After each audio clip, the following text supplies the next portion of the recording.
नमस्कार दर्शकों, मैं हूं ऐश्वर्या कपूर और आप देख रहे हैं मेरे साथ पूछता है भारत। शुरुआत ऐश्वर्या के एजेंडा से। ऐश्वर्या के एजेंडा में दर्शकों एक सवाल जो पिछले एक नहीं, दो नहीं, 3 साल से मैं पूछ रहा हूं, मोदी बनाम है कौन? कौन? और यह सवालिया निशान या कौन की जगह कोई नाम मैं ले नहीं पा रहा। चाहे 3 साल पहले हो, 2 साल पहले हो, 1 साल पहले, 6 महीने पहले, 1 महीने पहले या आज, वो सवाल बरकरार है। एक ही सवाल है कि आखिरकार 24 के इलेक्शन में मोदी बनाम है कौन? जनता को अगर विपक्ष एक ऑप्शन देना चाहता है, जो विपक्ष आके बोलता है कि नहीं मोदी ने यह ठीक नहीं किया, मोदी ने वो ठीक नहीं किया, मोदी यहां गलत है, मोदी वहां गलत है, अगर मोदी हर तरफ गलत है तो दोनों ऑप्शन दे नहीं पाते, एक नेता अपने आप में चुन नहीं पाते,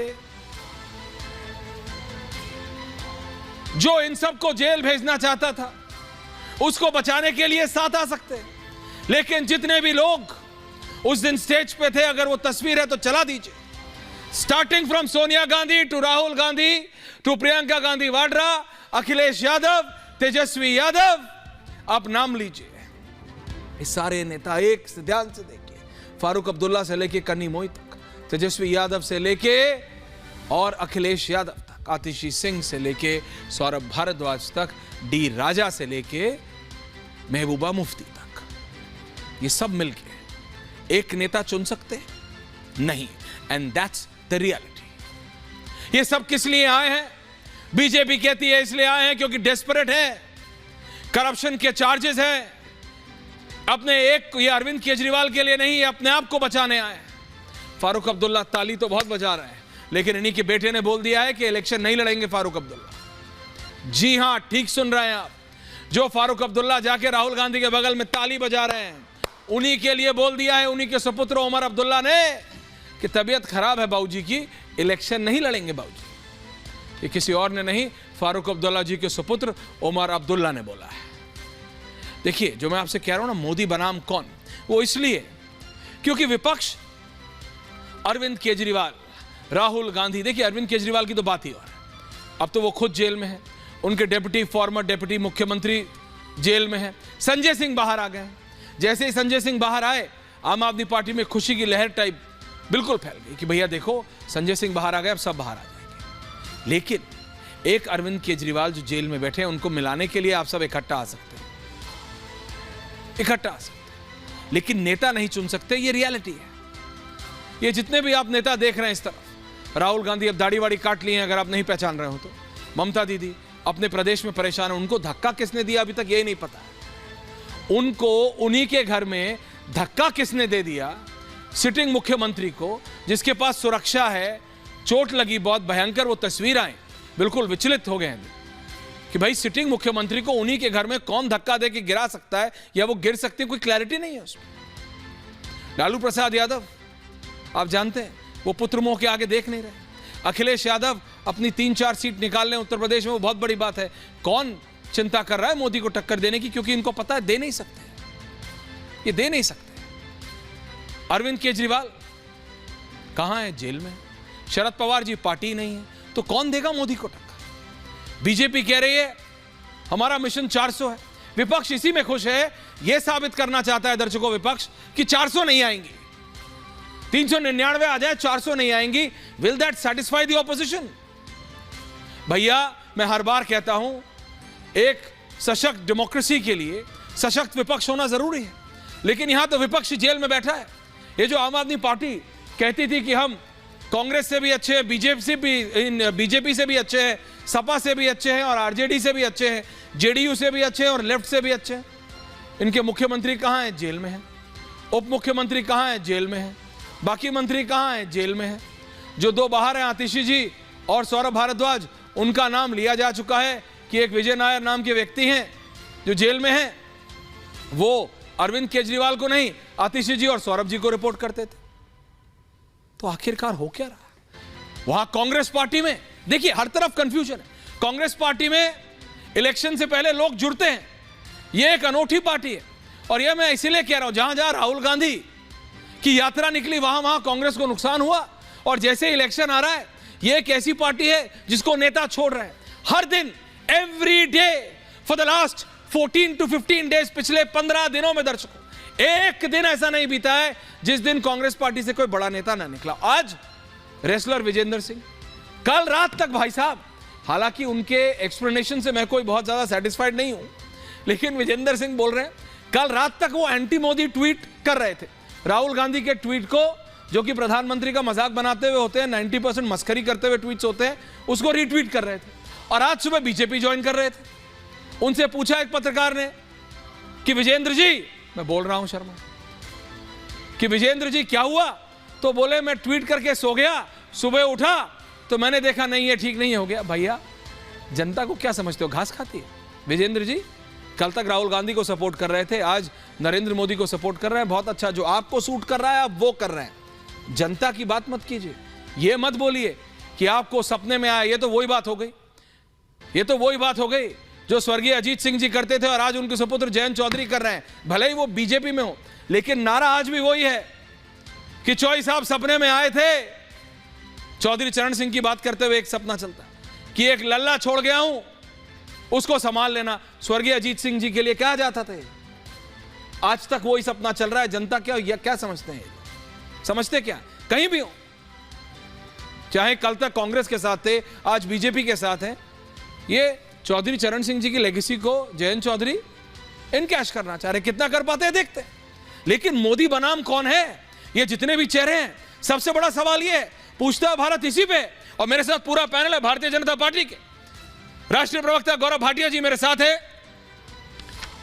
वहां से मेरे साथ कांग्रेस के नेता और उस रैली में वहां मौजूद पप्पू यादव जी है, राजेश गुप्ता जी आम आदमी पार्टी के, समाजवादी पार्टी के मनोज सिंह काका हैं, पंकज शर्मा जी हैं वरिष्ठ पत्रकार, रत्नाकर त्रिपाठी हैं, पप्पू यादव जी जुड़े हैं कि नहीं जुड़े हैं अभी तक? पप्पू यादव जी नहीं जुड़े हैं, गौरव भाटिया जी जुड़ रहे हैं। लेकिन मैं सचमुच जानना चाहता हूं राजेश गुप्ता जी, आपके नेता अंदर हैं, है ना, ओनली गौरव भाटिया जी और राजेश गुप्ता जी, उसके बाद पंकज जी और काका साहब के पास आ रहा हूं, रत्नाकर जी।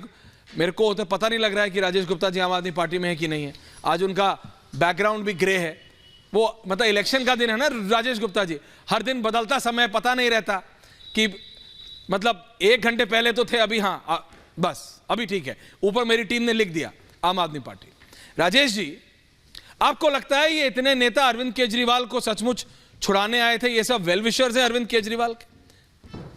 आपको लगता है आप ऐसे बीजेपी और नरेंद्र मोदी और अमित शाह की मशीनरी को टक्कर दे देंगे आप इलेक्शन मशीनरी को 24 के इलेक्शन में?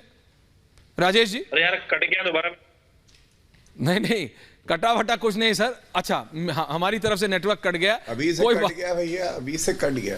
गौरव ji okay, can I have everyone on air please, can I have everyone on air, can I have everyone on air. Gaurav Bhatia ji, आपको सचमुच बीजेपी को क्या लगता है, इट्स मतलब isn't it too easy for you, आपके लिए बहुत आसान नहीं हो गया है क्या? टक्कर में कौन है आपके? एवरीवन ऑन एयर चलो, दिल की बात कहें, दिल की बात कहें, दिल की ही करते हैं, हाँ दिल की करते। ऐश्वर्या जी, वाकई आज जो जनता कह रही है, हमें भी महसूस हो रहा है ये बहुत ही ज्यादा आसान हो गया है। हम तो कह रहे हैं एनडीए 400 पार ऐसा ना हो कि कीर्तिमान बने और 425 पार हो जाए, और उसकी वजह मैं आपको अभी आपके चैनल पे ही बताता हूं। आज राहुल गांधी ने पर्चा भरा है, नामांकन भरा है वायनाड से, और आपको मालूम है गजब की बात क्या है, जो कोई नहीं बता पाएगा यहां की ऐसा क्यों है। समन्वय ही नहीं है घमंडिया में। एनी राजा जो है वो डी राजा की धर्मपत्नी है, और उन्होंने भी पर्चा भर दिया है लेफ्ट से। अब आप मुझे ये बताइए, डी राजा तो उस दिन मैदान पे समर्थन दे रहे थे अरविंद केजरीवाल को, मतलब राहुल गांधी जनता को ठगते हैं, और राहुल गांधी को किसी ने ठगा है तो उसका नाम लेफ्ट है, तभी वो लेफ्ट आउट है। दूसरी बात, राहुल गांधी के आप बचकाना बयान देखिए, बड़ी जिम्मेदारी से कह रहा हूं, और थोड़े मैं ऐसे शब्दों का प्रयोग करूंगा जो ज्यादा घाव ना कर दे, वरना लोग व्यथित हो जाते हैं। राहुल गांधी ने क्या कहा? राहुल गांधी ने कहा अगर तीसरी बार भारतीय जनता पार्टी जीती और नरेंद्र मोदी जी प्रधानमंत्री बने तो देश में आग लग जाएगी। मैं बड़ी जिम्मेदारी से आपसे पूछना चाहता हूं ऐश्वर्या जी, मान लीजिए चुनाव आते हैं, एक पार्टी जीतती है, एक हारती है, देश में भारत में आग लग जाएगी। अरे कोई माइका लाल नहीं है कि भारत में आग लगा सके। हाँ, 1984 के सिख दंगों में हमारे भाइयों को, सिखों को टायर डाल डाल के जलाया जरूर था, आग लगाई जरूर थी आपने, लेकिन ये नरेंद्र मोदी जी की सरकार है। सोनिया गांधी सोचती है कि वो है मिट्टी का तेल और राहुल गांधी माचिस, दोनों मिलेंगे आग लगा देंगे, लेकिन भैया ऐसा होने वाला नहीं है। तीसरी बात, आग पे ही याद करिए, दिल्ली में सीए का विरोध करते हुए तब भी सोनिया गांधी ने वक्तव्य दिया था ये आर पार की लड़ाई है, और उसके बाद 50 हमारे नागरिक निर्दोष मारे गए थे। ये बार बार आग लग जाएगी, संविधान खतरे में है। नहीं, आग नहीं लगेगी। आग नहीं लगी है बस्ती में, कांग्रेस के राहुल गांधी मस्ती में, वहां आग लगी है।